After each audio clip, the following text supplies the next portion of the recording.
Mothers 102.7 wo hye e wo tie hwe ne so eno so ye Mothers TV abefo ntinten fidie so Facebook eno so ye Mothers 102.7 Accra kuya kodie ye bo asori mene Jumai Dausa. Yes, I'm Mothers FM. Menem se watcha 7 awutie 102.7 kasie yemfiti asie dia Ghana mampani won monyafo John Dramani Mahama wode nsem bonten nesa wokai nanse se wo show my Ghana emra ebo ye ho ban a 1992 na eno eya ade a abo oman ne ho achepa ahoman ne ho ban achepa ye na eso ho behia se be ye ensakraye ewo mu na ensakraye na enyo no Ghana mampani ne ekase wo kwhye ne kukuwa mu no wode bia ka ho entino cabinet ene betena se say ye ba news we what cabinet we would we che wa Ghana man pani aka che na se cabinet so ho pa sa cabinet no ene betena se no hu se emra ebo man Ghana ho ban no se de Ghana man pani abeto abonten no se ye mu ensakraye na the cabinet yi akasa wo monso mo kan na ne se mo hia na no efiada o mo hia na no efiada no bia de na adwen aba makobenkrom se impo na attorney general betena nhemudie na se bie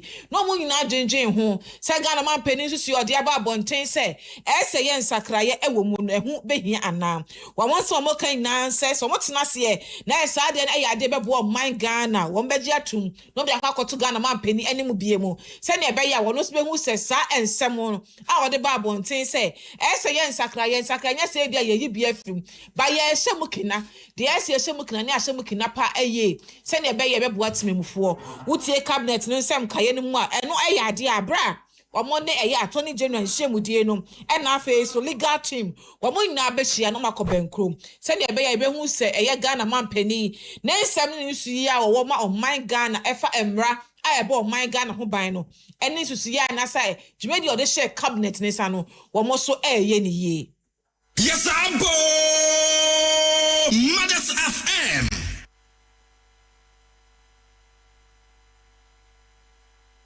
Mothers FM 102 Mothers FM 102.7.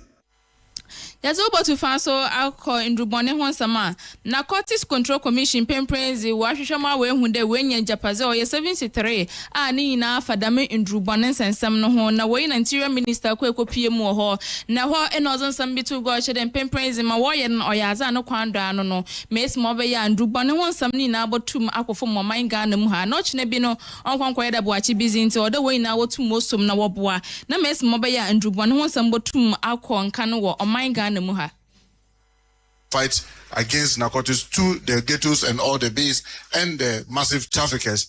We've equipped them with almost 22 logistical vehicles. And this is doing a lot of work for us because as we speak, we'll be able to tend 73 assets that are linked to people who are drug trafficking, because we are trying to move away from simply just getting those who have been caught either smoking or using it, but we are targeting those who are really bringing the drugs into our system. By the grace of God and the help of the Chief Justice, we'll be able to get a dedicated court to prosecute our all narcotic offenses in a special court. Ora Mutaka Mubarak Mohammed, Interior Minister, and Ozana Sambizi Tuga. Honestly, no so Ghana here Vice President, or your mammy Nana Jeno Poku Ajimanso and Sambi to go Ched and Pemprenze. Habamba for no 1 year, one bambo kitting, Miss Mobaya, Damon Bonnie, and no to me HR or Maimu. Must have faith in us.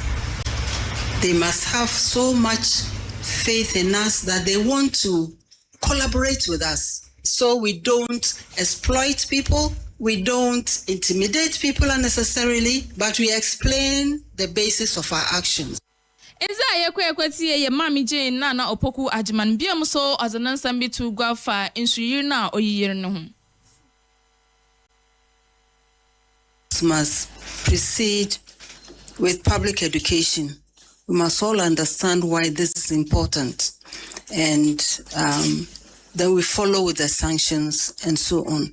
So the public education is something we should all take very, very seriously. Enza ye kwekweti ye Nana Jane Opoku Ajiman Onetri no so na Chief Director Zima Ministry of Science, Technology and Innovation. Sawiba to Adam. No so ya dozen sambi tugwa. Yankoti and sambia ozutugwa. It was conceived to produce to manufacture agricultural machinery, petroleum components, and automotive parts. As we speak now, the foundry is 95% complete. It has the machine tooling center, which is also 76% complete. And this is expected to create 5,191 jobs, 691 direct jobs, and 4,500 indirect jobs. Enza ye Ministry of Environment, Science and Technology, Sawiba Adam, no azana sambizu tugwa. Yanto akasiane sunia fa yeni enche mo my Ghana photo samfo won for Dr. KASE atofo na kachie then na wachi eda yenim de we bi obaka piem e wo mrase bedwem no kwa ne nante sie enyina ne se media budget e no de kwa akoto edwa na Dr. KASE atofo echere se eso hyehyia mrase bedwem empompanyifo bi na wode sanso na eto o manim ensam bebek me kasa afa ho enie ye hwia asoya mrasebedwe mo sho my Ghana sikapso wakohia wo munyina ansa wo munyina ajutum dia na ene na wachi eda yenim ya wakopie mu e wo mrasebedwe na eso mom ene de da eso oba ebema no se ne ebe ya wokwa ensusue ene akontabu e for my Ghana ye bobre fa sikasem na no Dr. KASE atofo edin na betudwa ansa wojia ya tabiri na e de hokoto Ghana man pani anim no also ne pen no asensa se agia say and media budget say and on my Ghana photo sound for Dr. KASE atofo edi ababe tuja. Mothers FM 102.7. Ya do what to fa in San Fufrema na what you twa mu na mreshe bedwefiem kwa asetena ni na akɔwie mu Tribunals Bills 2026 no empenfo opeda was dumbbells no wasan so was babio mes mo baya was beze in some bit today galamse ho some tax ho some na zama babria obotum ozi ho no oda wotum wato na nkote ne bia mes mo baya dama asam na babotum was akɔhɔ ekwekozi na we no nam do ema Nelson Defia Mekpo ezon sam bi tu go che dem pemprinzi we popwa mahen KASE bi no yetumi akɔdo na So, as a government, it became necessary that the Constitution says you must have regional tribunals. In any case, the regional tribunals have already existed under the KASE Act, and they still exist under the KASE Act. What the government did in 2002 was to just annul the operation of the regional tribunals at the lower level. So what do we do?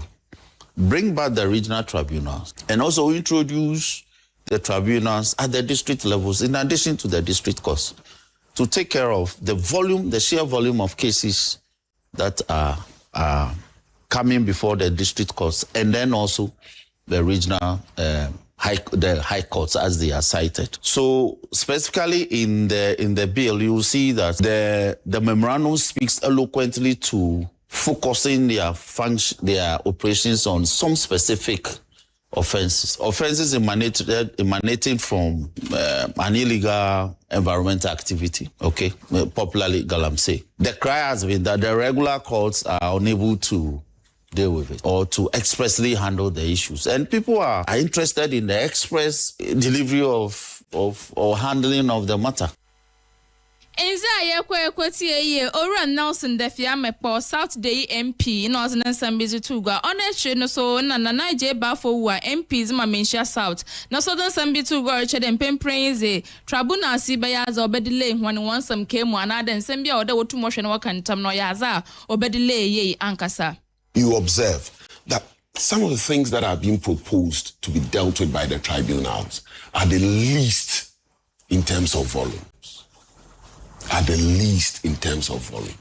So are you going to set up a whole structure to deal with a problem that is very infinitesimal? For me, it's a non-starter. Secondly, let's look at the prescription itself, the policy prescription. It is absolutely a non-starter. What do you want to cure? You want to cure delays. You want to cure backlogs. The tribunal system will actually result in more backlogs, will actually result in more delays. Why? You have three panel members sitting on a case, minimum. If each one of them is unable to make it, you have to adjourn. And so, whereas with the traditional court system, if a judge doesn't sit, you might not really have too many judges not sitting, frequently. But it is possible that today, one panel member may not be well. Tomorrow, the other panel member might not be available for some reason. And so you are likely to have more delays. MPs ma South Menshia and Northern Sambi Atuga on a so former president Magana Bar Association some okujeto no Southern Sambi to go the says Yalano and some Kabebro Hanina one can na Koremunde when I walk on some no one can ye yen so in some Nimu to me I can wait on am do my handsome canon on to Uncle. What the problem is what you call case management. And I have advocated this all along. Indeed, I myself was a teacher at the law school for 20 years. What I have advocated was that if you arrange the cases in such a way that the judge will not go and adjourn. You get it. I hope you get the picture. You say that, okay, take one case and finish, because I have seen situations where some judges were retired and there are about 20 part-heard cases. And I say it's ridiculous. Why didn't you start one and finish it? And I've had occasion to visit the Washington, D.C., the district court, the central court system in D.C., which was so interesting. Indeed, I even remember that when I was there, C.J. Wood also visited. So we went together to see what happens.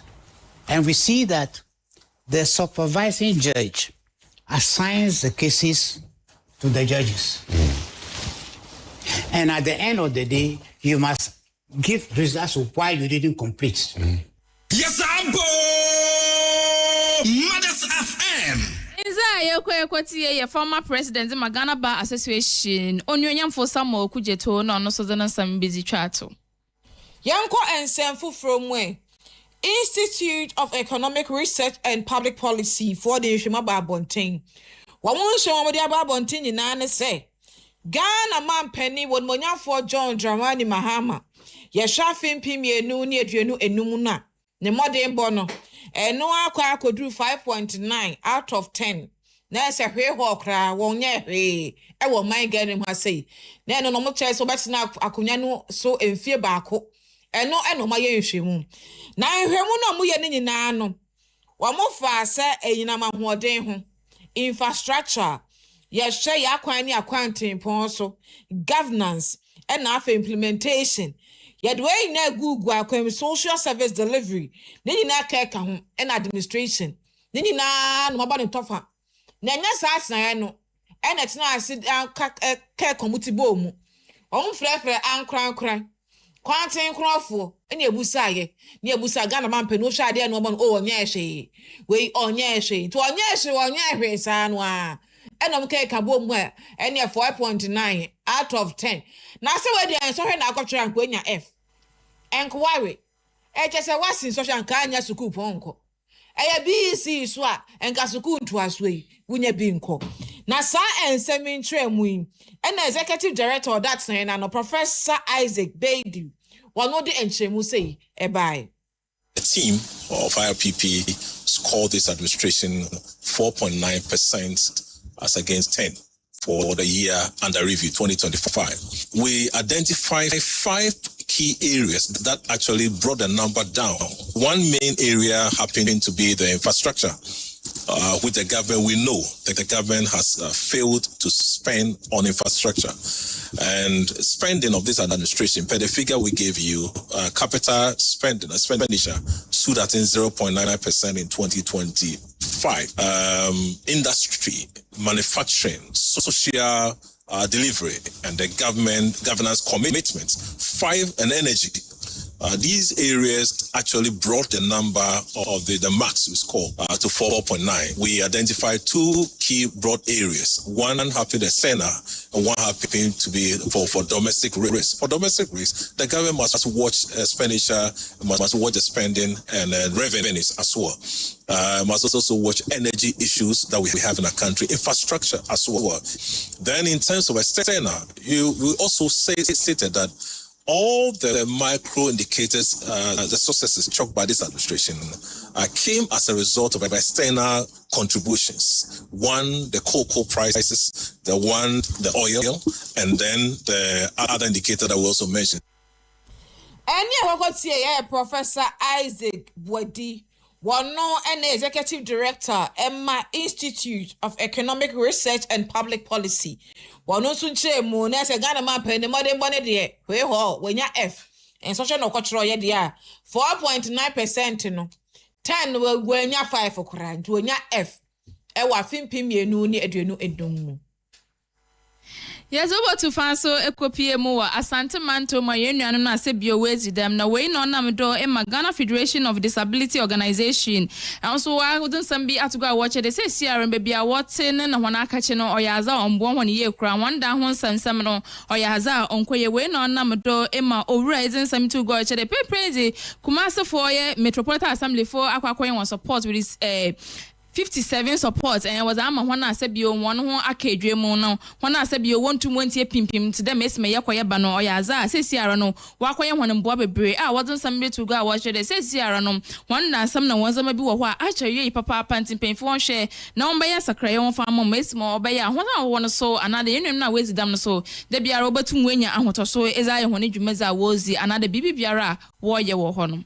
They say back what I'm just shaman say taxi amede be kofi kwa no e be den because ko foka na ka na o so we disable pa na o se menko so nti ye movement ne de ye sre aben se won twa ye ne ye hwe ye sense ye won se o ma crackers bi aba metro mass transit cars ne be 100 but the question is, are these cars accessible to us?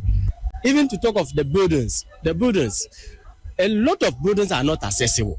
When you raise concern, they will tell you that the building has been there for so many years, so they can't do any adjustment. But I can tell you with technology, everything is possible.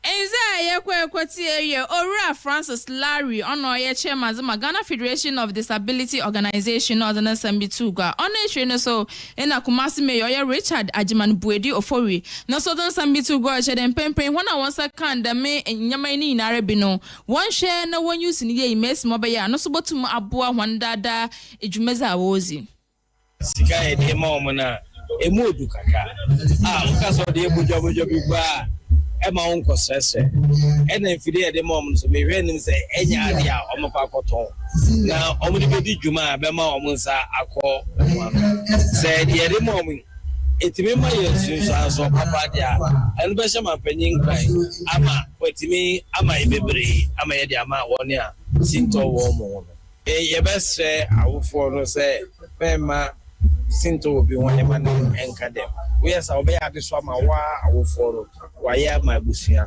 wa ya ma important Enza ye Kumasi Mayor Richard Ajiman Bwedi Ofori no zenen sembi atugo cheden pemprez obasanso wa kodana wa boy ye nuanem na sebi owezi dam no mes mobaya wanda da dwumeza wozi na wana brabo a wobo no so etum akonkan amma hon ye kwa adisuemu Teachers and Educational Workers Union Tewu Womone a Federation of Universities Senior Staff Association of my Ghana Masai Womobo Anjo and Sembiso Womon Samobo na say na hanu mati mwogu mountain so na so mo jinjenje won beto mwogu mountain so pa ya tro be nyane say womo ye kire etsia eye suku pon empanyimfo omoda no ensemi na kowie say so mo si empanyimfo de ni be ababontin on person mo kire say womo nkrofo mo no mo ye adwan ye de nkrofo ye do mo ko ebi ko controller and accountant general payroll so na no obon so if say esa ye tin ye beto no bedo so pa de tehwa na ye beto mo say hu usika no boso enso no na te ya te wo no ento mo bo enjo so no mama mo 1 day 2 1 day 3 di 1 day 3 ne die te say no omunim se kasa se bi mpanyimfo wo man gan ho nyina ate e demonstration ene ye ni abre ko ento beto mo ogumonten so ya chechenchenche pa e de tie aban na asam betie aban no wo mo de be ko aso ye so adesua so wo mo wi a na mpanyim bia ye so mo de wo nsem ku kire gu nkrata so koma wo mo no wo mo de akoma wo mo because Sadio Mushe, no Mushe, yet trio, Obium so control. There's a lot of problems. Why Kapia is not happy to be happy? Fiasari and my kitwebi. The way can yanko by engaging third party just one quadrillion, one invest one quarter union, one quarter all service one quadrillion. So we have believed on those things for this far. It is controllers say on the policy say. Apart from statutory leadership, there should be a third party piano, Obaji 3%. It is a 3%. So me say, no third party dash in base 10. It means that I could be a 3%, to boom 10. Automatically, say we pay by then. After 2 weeks, you know, your bad advice. And as you know, as we advise, also my share rent. We are disputing all the rent to all our members here. After 2 weeks, we meet back here. But if I catch a bus, say, my master 2 weeks near them. Because we are ready to sit on table issues. James Nani and Matewu and Nafe, one carbon quo, my Ghana has said one on a day and Chemusa about one thing. So to find Aqua Kumasi Santa City Mem for where so and our baby now watch it says Sierra no Oyaza. Baby, I wasn't when I was going on by 5 months in a run one by 5 quaint was sure the quality ram one be, but to my taste word one to say Sierra soon over there go another cousin of what they or yacha watch it and pay from my share. No say Sierra the moon in run actual one share, no one so one thing for Miss Mobaya, Uncle to and Tuntun, another quality ram one be no on to my sweaty men for one do, Manasu Yaraba on to Munko. One in this year, no one summer walking in and there was shred day and pay for bra no one born on Sunday moon one film going to caretaker or was say I refuse dam baba northern and semi to go to the says run natural way anchor sabay 5 months in nature into Guan and painful so another team from Guan or good I was you good into way as one share no message one film for Miss Mobaya Yarbaso uncle no home it was one of do Papa and Sembia or the 2 granny. About 5 months. And I can't so a not say a team will change 1 piece. Now, Saba. Now, all the time, you can't say, now, how now, be behind Nama, ball and with your said, it may cook him a copper casby. Number so more only casting no baby. They change this or Mamba dia or say, be in the one any sniffy. Caretakers in Santasi refuse dam baba and other Sambi to go on a train so in a local traders in Bisos and Sambi to go watch it. Sabio dame in Kano one woman, one customer seen now ban or walk on in aquarium there was a Ebia Miss Maru Nacho, one or pair, once man and Zama Bebreno. When I as all feed, I may ball another pen away quick says Bandon says Banala one tour, once a man one tour, and to was red and painful one share, and when you be one fanfa, damn ball and home. Bola na haya papa obi aba gina so to adia kan kwa omuntimi ntenase no omukọ na ba once na wuyi na nam se ntimi na muntu tegu so nti bola ne de nyame nukure ni bola na etu ye papa ye nya hwene adwa de nyame nukure ni esa ni nkoye na me ni nkoye nti o madawo ma ye sre wo mu ade bia haya pa nti yesese omunye bibi mfa ho. Eza ye kweti ye hwana wata na azu wogo mu honi bi na wazo wansam bi atuga wache de na mpo no wontum weyi na waza atowo de nyimpa mohwe na wontwa bi o se na wazo to ware pe no oya aza hwansma botum ebesedo no so ya aza na echi no so na wakwa akwafa yareba oza abra hon Krakra no ena assembly members ma Santasi electoral area Kofi Yamwa no southern Sambi to go chere and says the measures no we taking the steps no wodo rugodo nti wonya abatar na onche bia no basi so da mun rani na was ekogu otiland field baby wasn't run was go no mess mobeya wasum botum adwon na wasanso watan wona nti wonya abatar na won share ma mpanyifo worry I bet one FM it seems and also with Masia nti nipa ba ko fe no se ne tire pai na ya esi they say with you Masendi idoni na dia meti do ko hu yen Masendi ameti you as we are hoping say e betin and can this now okuma be fair forward amai Mothers FM 102.7 Assembly members in Santasi electoral area Kofi Amwa in Northern Sambi is 2 gwa Enti aha ena yaze hene kase ni na bebe si na de bia ye ka de kase boy so dwumako a wo so hene ase ya KASE3 Ghana Limited sepensa papa ne buda from Sas papa ne buda from mansun wenchi bia renyiwa onai KASE3 Ghana Limited afi so ensam ne bia ye yi wasutri ne binyi Kasie ma wunyare nsia se cabinet aye Ghana man pani e pa omo se wono ntina emra ebo man Ghana ho ban se de be hu sakraye no omo de ensem aba bonten na kokfu so aye hwehwem de fa ndrugbo na ho asese a wehu de 73 asset ejapazi yaza ni na walink wadam drug dealers ne munti sese ara no oyaza wesu money pecha na da wasn't bregu na kwema wahwe mani na ara no do etum echa Sansu na Dr. KASE atofo no na your mind Ghana photo sound for na what ye da ye nimu no hakopi mo mrasebedwem no the 2026 mid-year budget no atuja Parliament kwa asetina nso wasn't some to go watch the tribunals bills no peda wasanso was bana was emra na we na mpanyimfo bebre na yasota watch the obisi obaboa obiso se omboa we kan bebre na ho na ezba bosom Mothers TV Mothers FM Ami amuzika se boy bosumu ezina mejuda ye juma inda usamene ekwi akode ye bo asari sorry na live worship ababeto asemu for eye abena fuku ye boy producer eso eye yaw ye bo wona boy ye chidom